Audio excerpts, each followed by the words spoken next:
Okay, this video is going to show you how to adjust the appearance of how the app looks. And I suspect many of you will want to change how things look. So similar to going to your profile, what we're going to do is we're going to come over to our bubble here. We're going to click on this and we're going to go to settings.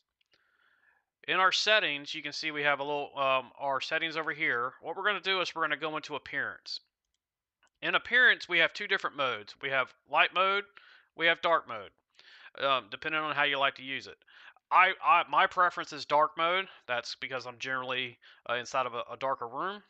But you can also choose a light mode. So if you click on that, now you can see everything changes. You may prefer having light mode. It's totally up to you. You can use either one. You can come in here. You can change your colors. So this is just your accent color of what you see of what's highlighted. Here you can see you can have it changes the spacing around everything. So if you want it comfortable, it's a little bit more relaxed. If you want it compact, you can see everything just it changes. Everything compacts down to the size of your screen. We also have different text sizes. So depending on what you prefer, you might want really small text or the medium text. And then if you need to build it a little bit larger, then here you go, you can make it larger. I generally stick around the medium. That usually works for me. But whatever you need, you can do that. And there's four more settings you can do at the bottom. Here on the dashboard wallpaper, all this is on the dashboard when you first log in.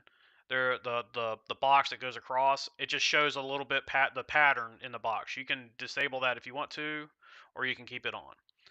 The sticky navigation at the top is to be able to keep the header at the top when you're scrolling through things. So like when you're on the vendor or the directory for the community, if you have this unclicked, when you scroll down to the bottom, as you can see here, it moved the header at the top. If you click and keep it like this and you scroll down, now you see the header stays, and you can and you'll be able to get to any of the other settings. I generally recommend this just in case you get lost on the page. You always know where you're at. Um, High contrast mode.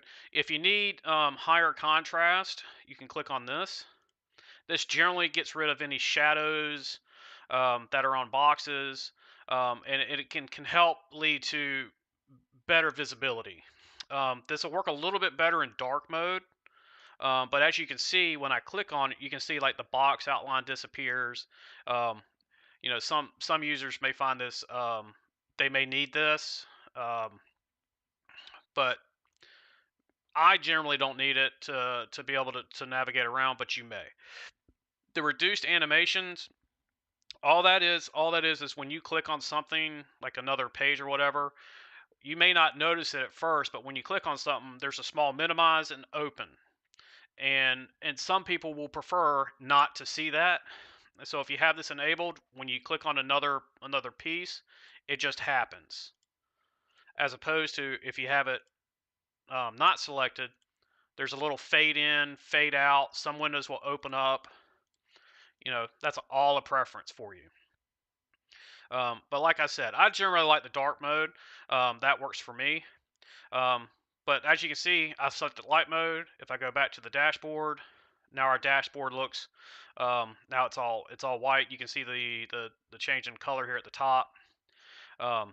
So depending on what you want to use, that's totally up to you. As you can see, everything is fairly quick. Now we go back, you can see everything is very quick on changing. So feel free to play around with your appearance.